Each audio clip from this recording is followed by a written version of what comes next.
سفیر تاجیکستان در کویت زبیدالله زبیدزاده روز 21 ایول سال 2022 در شهر دمشق پایتخت سوریه با مقام‌های بلندپایه این کشور از جمله با نایب پرزیدنتش مسئله به وطن برگردانیدن صدها شهروند تاجیک را بررسی کرده است. بنا به اطلاع رسمی وزارت کارهای خارجه تاجیکستان روز 21 ایول معاون پرزیدنت جمهوری عربی سوریه اوید به مسائل امنیتی رهبر دفتر امنیت ملی کشور جنرال علی مملوک سفیر فوق‌العاده و مختار جمهوری تاجیکستان در دولت کویت زبیدالله زبیدزاده را به حضور پذیرفته است.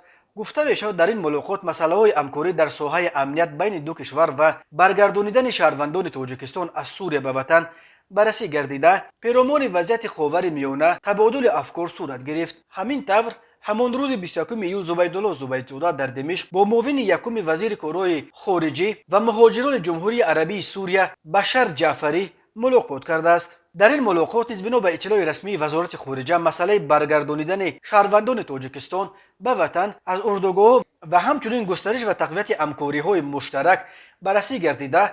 پیرامون وضعیت خاورمیانه تبادل افکار صورت گرفته است. در سالهای اوج فعالیت گروه‌های تندرو چون داعش در سوریه و عراق و اعلان خلافت در سرزمین‌های اشغال کرده این گروه در آن دو کشور جنگ زده خاورمیانه به حساب مقامات دوشنبه بیش از 2000 نفر از شهروندان تاجیکستان نیز اساساً زمان در مهاجرت کاری در روسیه بودنشان به دام فریب مبلغان به نام جهاد افتاده. برخی حتی خانه‌خیز با اهل و عائله‌هایشان به سوریه و عراق رفتند و به صف سازمان‌های افراطی و اساساً به داعش پیوستند. به حساب مقامات امنیتی تاجیکستان بیش از 500 تن از جنگجویان تاجیک و زن و فرزندان آنها در جریان جنگ‌ها و بمبارانی‌ها در عراق و سوریه کشته شده.